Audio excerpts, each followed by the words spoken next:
Welcome back, everyone. I hope you're doing well. We are seeing how Rome conquered Greece. We just saw Antiochus basically become irrelevant to the region, given the Battle of Magnesia, as well as the expulsion of him out of Europe, and the territories lost given the conquest. Now, talk about today. We're going to talk about more Macedonian Wars, it seems like. The third Macedonian Wars, where we'll begin. That like button. Let's get right in. The Seleucid dynasty would rule for another 120 years, but their realm would continuously shrink. Also, in 189, Rome sent two new consuls to Greece and Asia Minor to finish the wars. The first, Gnaeus Manlius Vulso, not only made sure that the Seleucids fulfilled the terms of the treaty, but also went to war with Galatia. The Galatian War, Rome has to go to war. You can't not go to war and be Rome. That the Romans won handily is beyond the scope of this video, but it was remarkable for two reasons. It showed that Rome could now easily invade Asia Minor, and was the first time a Roman general declared war without the approval of the Senate. Uh-oh. And this set a precedent that would lead to the downfall of the Republic. Oh. While all that, which is 140 years away, that was happening in the east, the ceasefire between Rome and Aetolia ended in early 189, and using the absence of the Roman armies, the Aetolians attacked Philip of Macedon and easily pushed him out of Thessaly. However, soon the second consul, Marcus Fulvius Nobilior, arrived. It's like Rome is the parent and Greek city-states are the children. Supported by the Epirotes, he besieged Ambracia, and that forced the Aetolian army to retreat from Macedon, as they were worried about being outflanked. Although Ambracia managed to resist for months, it was clear to the League that it wouldn't be able to fight on without the Seleucids. So using Athenian mediation, they started peace negotiations with Rome. Again, the demands were heavy, but the Aetolians had no other choice but to accept. The League lost half of its members and territory, and also was prohibited from having a foreign policy without Rome's approval. Although technically independent, the League stopped being a major player after this treaty. After Cynocephaly, the second son of Philip V, Demetrius, became a hostage of the Romans, and he had emerged from that experience a committed Romanophile. Supported by the Roman Senate, he returned to Macedon with a very different attitude. The royal court in Pella had become bitterly divided over the Roman issue. One of these circles was led by Demetrius and consisted of nobles who favoured peace with Rome. Another group formed around the duo of Philip V and his eldest son Perseus. Family drama.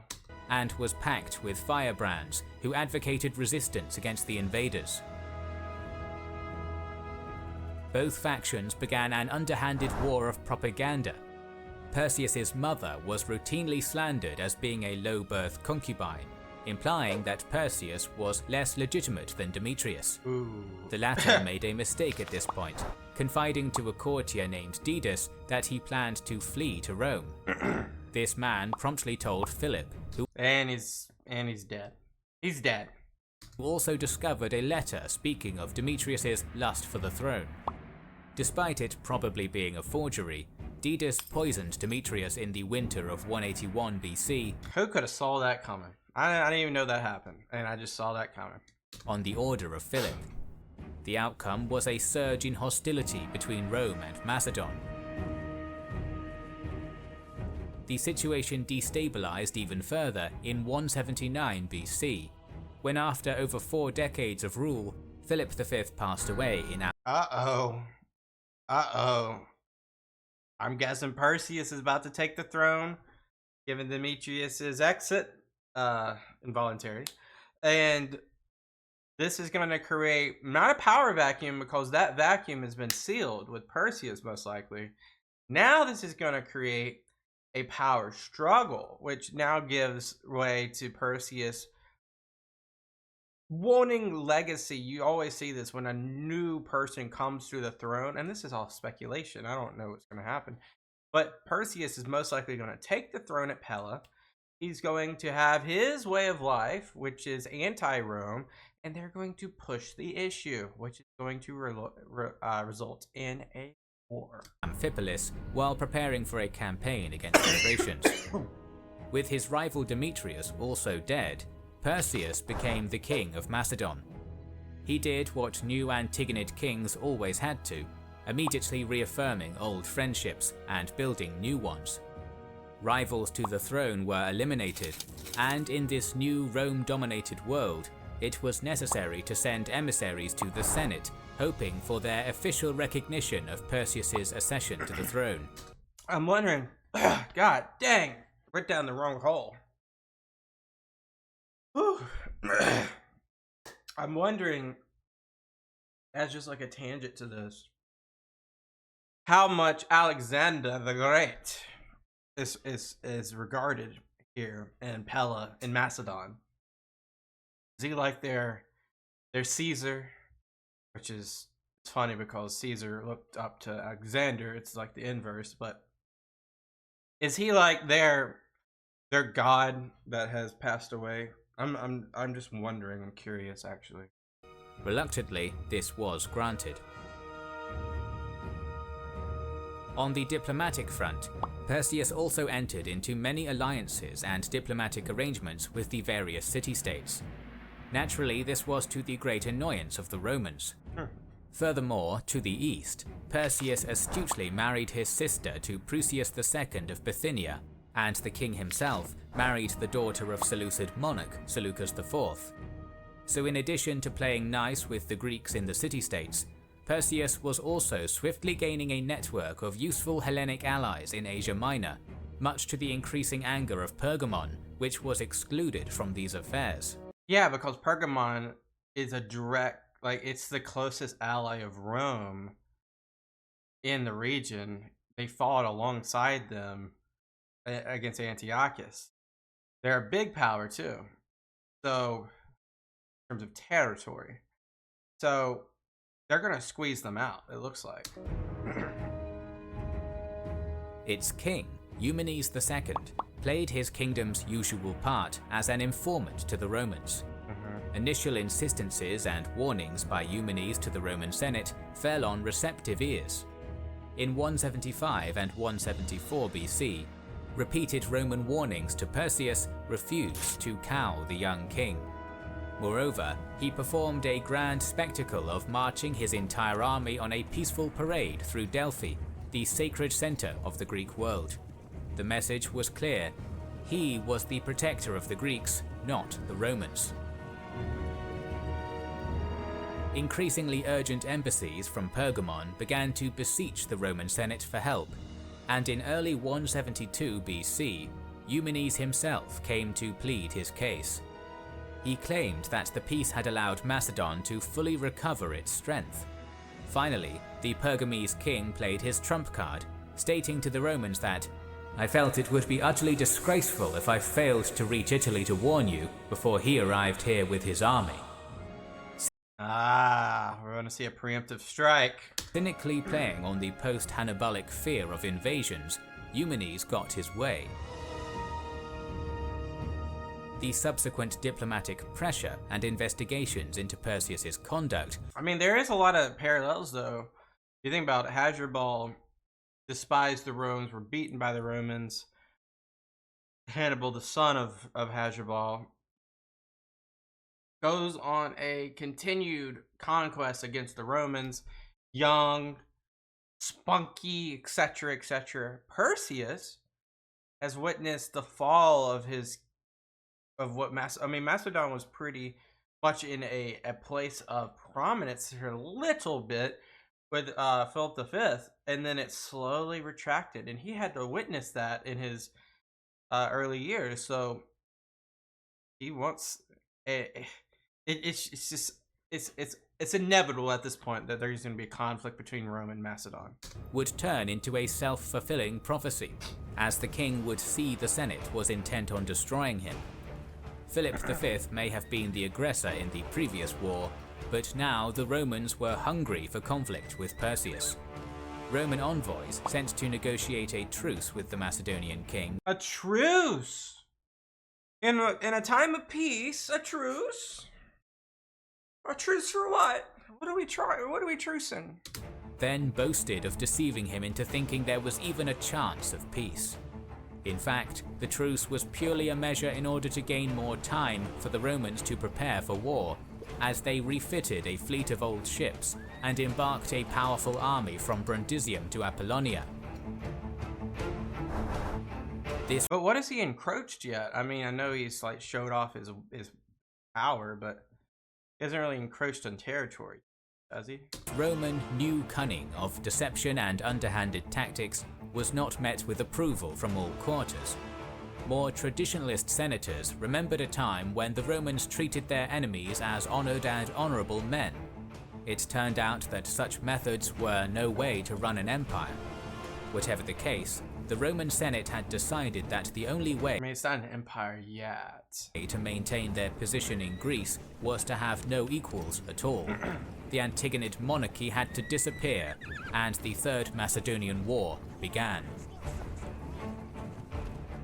Roman consul Publius Licinius Crassus crossed the Adriatic in the late summer of 171 BC in order to take control of the legions there. At the same time, Eumenes of Pergamon arrived at Chalcis with his fleet, disembarking with 6,000 infantry and 1,000 cavalry of his own. The Romans had unquestioned mastery of the Aegean Sea, so they dismissed the allied vessels, only retaining Eumenes' assistance. Meanwhile, Perseus advanced south into Thessaly, ravaging lands on the way, and encamped just to the south of Mount Ossa, having taken command of the army his father had begun to rebuild. At the same time, Licinius secured the Greek west coast and advanced into Thessaly via Athemania. When the consul arrived at the Greek city of Larissa, he encamped just outside the town by a hill called, where he was reinforced by Eumenes' Pergamene forces. As the Macedonians had grown bolder due to their unopposed ravaging of the Thessalian countryside, Perseus decided to march toward the Roman camp, erecting their own around 5 miles away. After resting his army for the night, Perseus drew up his line into formation and marched his cavalry as well as the light infantry forwards. The phalangists stayed in reserve. Odrysian king Cotys IV commanded the Thracian cavalry and interspersed light infantry on the left flank, while Macedonian horsemen and Cretan skirmishers on the right were led by Medon of Beroea. Both wings were flanked by the king's cavalry and auxiliary infantry from various foreign nations, while the center was made up of Perseus's elite agema, the sacred cavalry, and 400 slingers in front. Of course, this is much smaller than the Battle of Magnesia, but it's like the opening act, really. So, like, it's not needed yet. Opposite the Macedonians, Licinius' field army formed up its heavy infantry safely behind their camp's ramparts, sending their own cavalry and skirmishers out to meet the enemy. A long thin line. The Roman right wing, commanded by Caius Licinius Crassus, consisted of the Italian equites, with velites scattered between them, while on the left, Valerius Lavinus commanded the Greek allied cavalry and infantry. In the center, Quintus Mucius led a force of Gauls, Thessalians, and other volunteer cavalry. Very makeshift army. Missile fire from javelins and slingstones opened the battle, causing light casualties on both sides, before Cotys' Thracian horsemen charged. They fought like wild beasts, according to Livy, and smashed through the Roman right-wing cavalry. At the same time, Perseus and his elite agema troops broke the Roman center. Jeez, that's a W for Macedon. Believing he could turn the battle into a decisive engagement, Perseus was about to order his phalanx into battle, but was persuaded not to take such a risk by Euander the Cretan. Thanking Euander for his wise counsel and taking the victory where he could, Perseus withdrew back to his camp. Wow. 200 Roman cavalry and 2,000 infantry had died, and only 60 of Perseus's men had died. That is an insane rout. Further skirmishes followed this battle, but the campaigning season of 171 BC was essentially over. The Romans proceeded to raze the anti-Roman cities in Boeotia. Haliartus was completely annihilated after a short siege. 2,500 men were sold into slavery, and the town remained desolate for decades afterwards. This type of increasingly notorious Roman savagery in Greece, along with Perseus's victory at Callinicus, made the Macedonian king appear to be the champion of the Greeks. Most who believed this were still too frightened of Rome to take action, but the Molossians of Epirus did defect. Oh! Okay. One setback after another appeared to be striking the Romans in this conflict, and this was only compounded when Perseus launched a successful raid on the Roman fleet at Aureus, destroying ships and spoiling grain supplies. Okay, so Perseus is doing something that Philip wasn't able to do. However, Perseus knew that he needed a decisive victory in battle. By the end of 169, Rome's position in Greece appeared precarious, and only the arrival of the new consul, Lucius Aemilius Paulus, in 168 BC, breathed fresh life into the floundering Roman cause in Greece. The force which Aemilius took command of was large. See, this is a large army right here. 2 especially strengthened Roman and allied legions, recruited from the Etruscans and Samnites, totaled around 22,000 legionary heavy infantry. Supporting the heavy troops were thousands more light infantry, including velites and men from Pergamon and the city-state allies. 4,000 cavalry also mounted up in the Roman army, including 1,000 of the infamous Numidian cavalry under their prince Misogenes. Okay, so this is a battle right here. With the North African troops also came 22 imposing war elephants. Of course, gotta have those. Perseus, meanwhile, had around 44,000 foot and 4,000 horse. 21,000 of the infantry comprised the fearsome phalangists with their sarissa pikes and phalanx formation, which reached a mile in length. Supporting this moving wall of pikes were light troops, auxiliaries such as the Thracian javelinmen and Illyrian archers. After advancing into Thessaly in the summer of 168, Aemilius marched south, meeting Perseus at the foot of Mount Olympus, where he had drawn up his army in a highly defensible position. The Antigonids were dug in. What a sight right beside Mount Olympus. On the west bank of the Elpius River, just east of the mountain, and had easy access to the nearby town of Dium. With typical Roman grit, it seems like the fact that Perseus had such a good position did not bother the legionaries, and, eager to redeem their honor after Callinicus, urged Aemilius to attack immediately. As a retort, Aemilius told his men to mind their place, and underlined the fact that they would fight when and how he told them to. In order to dislodge Perseus from his defensive position, Aemilius assigned a subordinate, Publius Cornelius Scipio Nasica, to launch a feint towards the sea with 3,500 allied infantry and 5,000 legionaries. Under the cover of darkness, he would march through an unguarded pass in order to surprise Perseus. This might have gotten the jump on Macedon's king, but a Cretan auxiliary in the Roman army defected. What? And informed his fellow Greeks of the Roman plan. Maybe that was purposeful so they would move their army though. Reacting immediately to this alarming news, Perseus sent a general named Milo with 2,000 Macedonians and 10,000 Thracian mercenaries to oppose the Roman passage. Though Nasica hadn't expected this resistance, upon his arrival in the pass he ordered a charge. The mountain fighting in narrow defiles and passages was bloody and brutal, and Nasica himself supposedly came toe-to-toe with a fearsome Thracian soldier, slaying him with a pilum javelin. Rome's legionnaires doggedly stabbed and slashed their way through the mountain pass, routing the Macedonians, So now you lost that unit, and you have your back turned now. who then fled back to the main army and informed Perseus of the defeat. Uh-oh. Realizing that the loss of this mountain would render his position vulnerable, Back the up. king immediately decamped and marched away from the mountain. While Aemilius moved through the mountain pass and emerged onto the foothills around Mount Olocrus, Perseus drew up his army behind a river on the plain below, near the town of Pydna. The hand-picked field of battle was fantastic for the Macedonian phalanx, and Perseus's position atop a small ridge and behind the river gave him a distinct advantage. Aemilius knew this, and so did not advance just yet, remaining in his camp on the hills. The general's officers, especially Nasica, quickly became restless and wanted to attack immediately. Stoically, Aemilius smiled and advised Nasica not to be so hasty, informing him of the folly of attacking a phalanx on such ground. The Romans did not waste their time and constructed a marching camp for that night.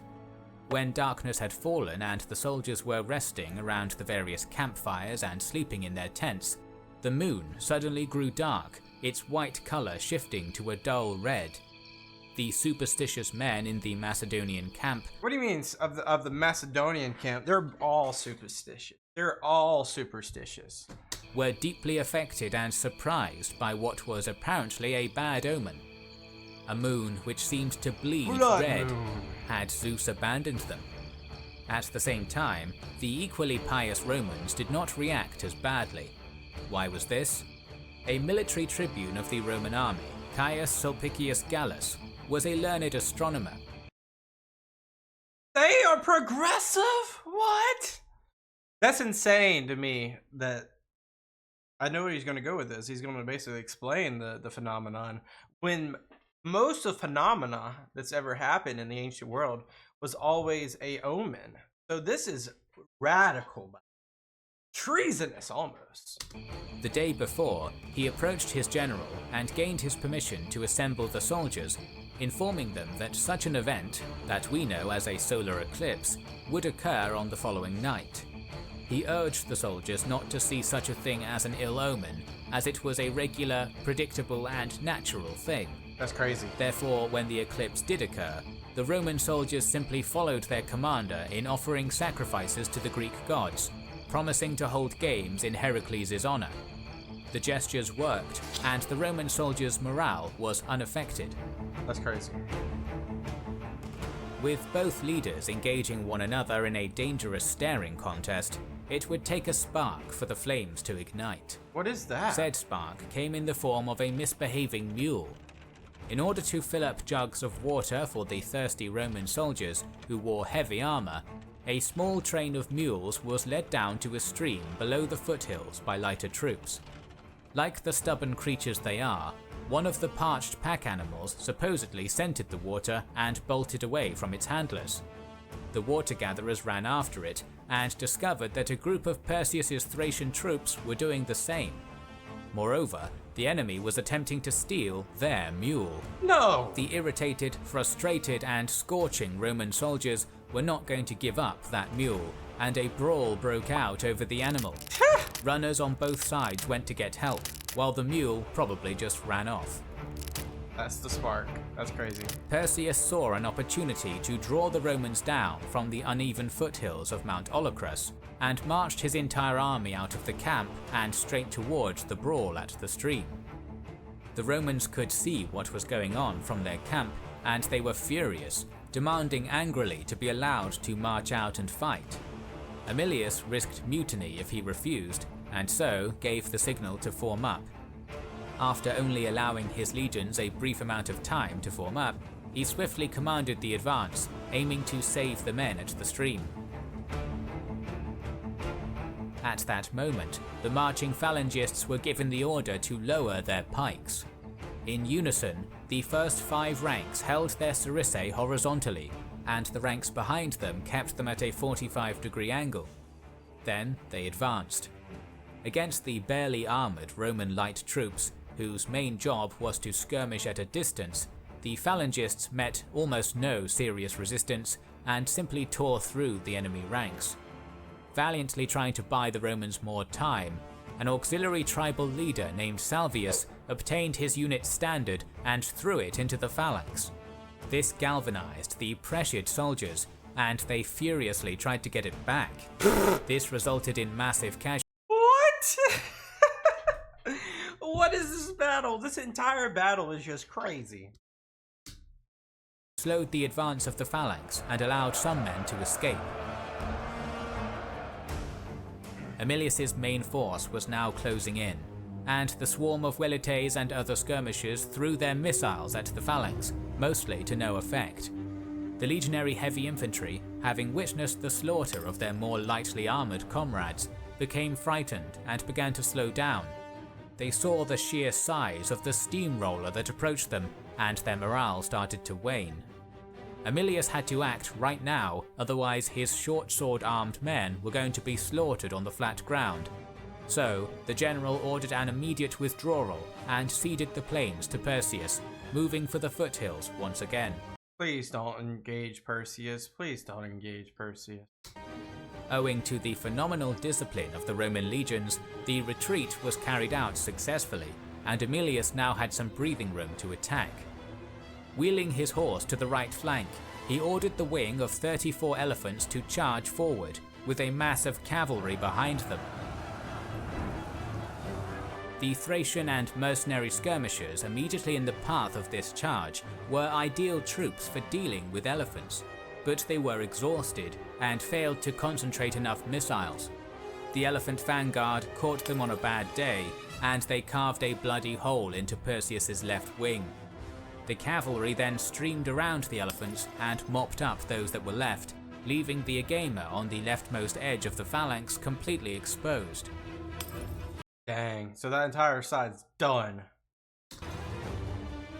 The victorious Roman right wing chased the retreating skirmishers, And Perseus probably don't even know because he's so far away. and then slowly began to reform slightly behind Perseus's line. Throughout this battle on the edge of the field, the phalanx had been pursuing the withdrawing legions into the foothills and onto rough ground. With the infantry screen already gone, the rightmost legionary unit swung inward and drove into the phalanx's vulnerable left.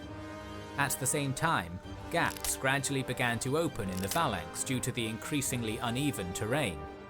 Emilius took full advantage of this, riding up and down the line, shouting at his men to attack. Whether or not he was heard, the Roman centurions knew what they were doing and led their men into the now exposed arteries of the Macedonian phalanx. The pressure now began to mount. Fighting in unfavourable close-quarters combat and hit on the flank, the phalanx began to slowly fragment. I don't know why the phalanx went up that hill. I don't know why they chased. Emilius, who had retreated to a position of command on the heights, saw small streams of Antigonid troops fleeing from the rear of the infantry block. The coup de grace was delivered by the now regrouped Roman right flank. The elephants and cavalry now charged at the disintegrating army of Perseus and utterly routed it. Last to fall were the 3,000 elite agema of Perseus. Not a single one of these valiant men fled, and they fought to the last man. Well, not a single one, but Perseus. While their king fled on his horse. One of the greatest phalanxes ever had been crushed, and Alexander... Well, let's put some context on this. One of the greatest phalanxes ever have been crushed because of the horrendous tactics of going up a hill against a formidable legion while not being in communication with the routed... Oh, jeez. On flat land, this would have been an even battle. The great military legacy was finally buried. The legion would rule the field of battle from this point on. Oh, he captured. 20,000 of Perseus's troops were killed, and 11,000 more were captured, including Perseus himself. Emilius was given the title of Macedonicus by... So he's going to get a triumph. Perseus is going to die in a parade. The Senate. The victorious general was voted a triumph and rode through Rome on his chariot. The treasures of Macedon and his victorious troops marched behind him. Macedon proved to be too dangerous for Rome to allow it to remain independent, so in the aftermath of the war, the Antigonid monarchy was dissolved into 4 semi-states, or merides, each with a capital and elected officials, but subject to the laws imposed by the Romans. The regions were allowed to keep small garrisons along the borders with outside tribes, but not allowed to have an independent foreign policy or engage in trade between them and intermarry. Wow. Their economy was further weakened by an excessive tribute paid to Rome, as well as a ban on gold and silver mining, logging and shipbuilding. Dang! On top of that, the Romans enacted revenge on the Molossians who supported Perseus. 70 of their cities were destroyed, and 150,000 Epirotes were enslaved. All this caused That's insane, guys. resentment and impoverishment, which made the populace anti-Roman. Soon those who would use this appeared on the horizon. Who?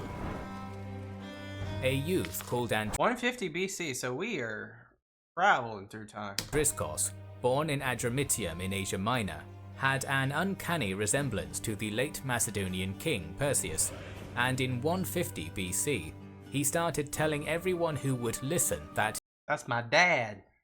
he was the king's son Philip, and that he was planning to restore Antigonid rule over Macedon. Andriskos travelled to Macedon, but failed to garner any support, as the local nobles were happy with Roman rule.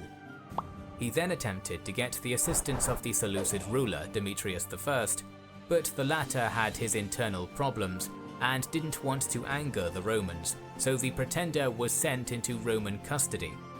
The Senate didn't consider Andriskos to be dangerous, so he was sent to Magna Graecia to live in custody, but managed to run away and ended up in Miletus.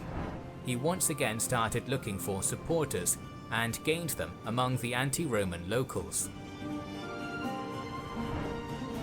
This guy's just doing a circle. Andriskos then travelled to Thrace, where the local chiefs, worried about strengthening Roman influence, supported him, giving him a small army. We don't know all the details, but in early 149 BC, the pretender entered Macedon. The nobles attempted to gather a force to stop him, but their armies were defeated somewhere in Odamantike. Thus, Andriskos became the king as Philip VI and restored the Macedonian monarchy. Here we go again. Here we go again. Philip VI. Pro-Roman nobles lost their standing, while the general population celebrated their independence. The Fourth Macedonian War had begun. Just force it, why help me? In the same year, he invaded the Roman-allied Thessalian League. The timing was perfect, as the best generals of the Republic were busy besieging Carthage during the Third Punic War. There's a Third Punic War? Oh, I love just random stuff just I don't know about. Just this is so interesting. It's like watching a movie. History is like watching a movie you haven't seen, but you've heard about. You know, have you seen the trailers of? And fighting in the Lusitanian War in Spain. The Roman commander in the area, Publius Cornelius Scipio Nasica, marched for Thessaly and started negotiating with Andriskos, hoping to buy time for his Achaean ally. I don't know who Andrikos is. You mean Philip VI? That's a dead name. And the nearby Pergamene garrisons to join him. Indeed, the general was reinforced by these allies and even won legion from Italy. This was a signal to Andriskos that his enemies were getting stronger, so he attacked and crushed the allies, taking over most of Thessaly.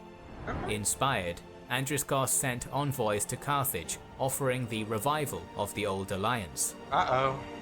Uh-oh. The old alliance? You mean the one of Hannibal and, what was it, Philip IV? Yes. The winter stopped the hostilities, but the Romans were, as usual, full of energy.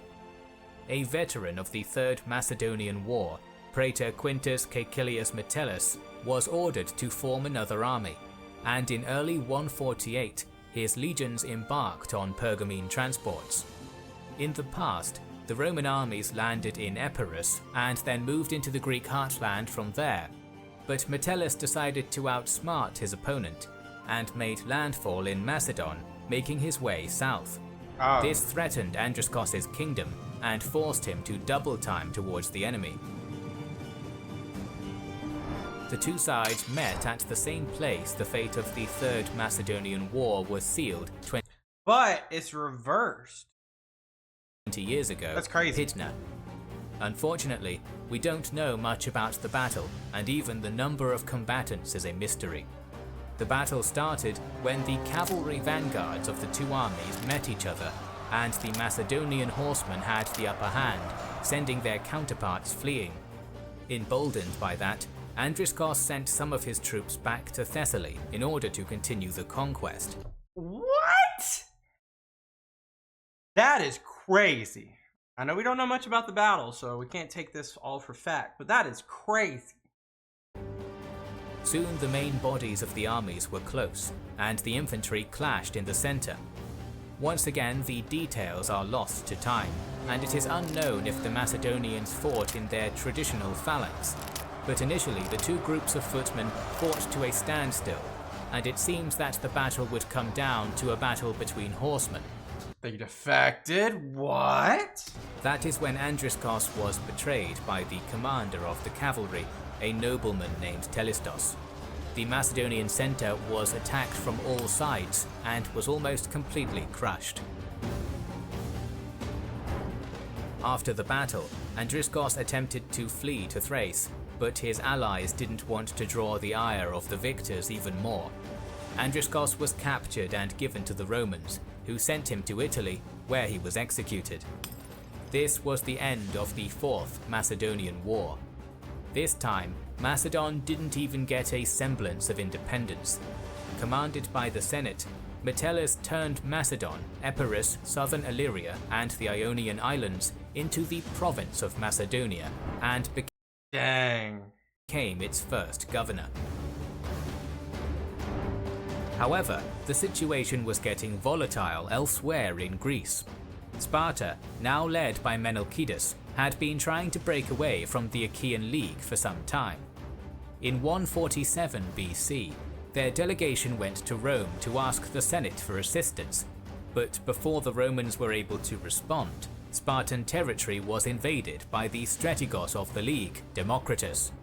Menalcidas was defeated, but the Achaeans failed to take the city itself. For that, Democritus was deposed and replaced by the even more extreme Deias. That is when a Roman embassy arrived to meet with the Achaean assembly. Unexpectedly for the Achaeans, the embassy not only supported Sparta's independence, but also demanded Argos, Corinth, and Orchomenus, possibly to spark a conflict. The Achaeans obviously refused, and sent their own embassy to Rome demanding the resolution be rescinded. The Senate said no. It was clear that the Achaean League and other Greeks were angry at the Roman takeover of Macedon and Epirus, so joined by the Boeotians and Euboeans, in 146 BC, they declared war on the Roman Republic, starting the Achaean War. Another anti-Roman strategos, Critolaus, was elected, and his army, supported by the Thebans, marched for Thessaly. However, the Thebans? Is there even a Theban? I thought Thebes were just decimated by Alexander a long time ago. Before they were able to reach Thermopylae, the Roman army under Metellus caught them at a place called Scarpheia in Locris. The Greeks didn't expect a battle. Their army was crushed and the general killed. Afterwards, the Roman governor continued south. The Argives attempted to stop his advance in Chaeronea, but were crushed. Deias took over command in Achaea, and in a short time managed to create a 16,000-strong army, hoping to defend at the Isthmus of Corinth. Unfortunately for him, the Roman army was reinforced by the consul Lucius Mummius, as well as That's a funny name. Pergamene detachment, bringing its numbers to 27,000. Okay. The two sides met at a place called Leucopetra. Petra again. Once again, we don't have much in terms of details. Apparently, the Romans didn't want to charge across the narrow isthmus, even despite outnumbering the enemy 2-1. For some time, the Roman army remained in the camp, and it seems that they got complacent, as Diaeus was able to use his light infantry to attack the camp and inflict heavy casualties. The next day, the Romans marched directly towards the enemy, and as they were supported by the Pergamene navy, Diaeus was forced to accept the battle. The two infantry bodies clashed in the center, and the Achaeans managed to stop the legionaries. However, Diaeus had very few horsemen. And it's gonna wrap and they're gonna get routed. And that's GG's. And the Romans used that. On both flanks, Mummius's cavalry destroyed their counterparts and then attacked the Greek infantry from all sides. The battle was effectively over, and the whole Achaean army was crushed. So there's no resistance in Greece anymore. It is all Rome.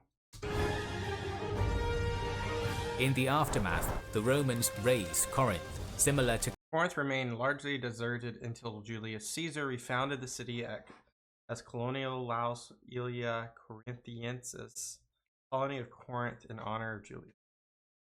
Carthage months prior. All men were killed, all women and children enslaved, and the city was burned to the ground. Wow. This left Rome without trading rivals in the Mediterranean, and as no military power could oppose the Republic, the Achaean League, Aetolian League, and others were disbanded, and the entire region was added to the province of Macedonia. Dang! Greece would remain under Roman control for centuries, despite 2 more rebellions in Macedon and an attempt by Greek cities to support Pontus during the First Mithridatic War. The Roman takeover of Greece was a prime example of the imperial divide et impera principle. The Republic managed to ally with one faction against the other and keep all of the cities, states, and leagues constantly divided until it was time to conquer everything. Still, Greek culture flourished, and over the next 2,000 years became a crucial part of the Pax Romana, Christianity, the Muslim Golden Age, and then the Renaissance and the Age of Enlightenment. We will... Amazing. I thought about only doing like the first part here in this last video, but I'm glad I went all the way through the third and the fourth Macedonian War, and then at the very bottom, the Achaean War. Holy crap! What a video! What a series! What an amazing series to kind of understand. This all began from piracy and then demands, and then Macedonian kings and continuations of Antiochus and then the furthermore Achaean leagues, Aetolian leagues skirmishing, and then it's just crazy. What an interesting way to see how Greece fell to the Romans, not in one swoop fashion, but in continued fashions of over a century of just things occurring. 50, 100 plus consuls went through this mess, and eventually it all fell slowly but surely. Thank you guys for watching. I appreciate you guys. Leave me some video recommendations down below. I'll catch you guys next time. Have a great day. Peace out. Bye bye.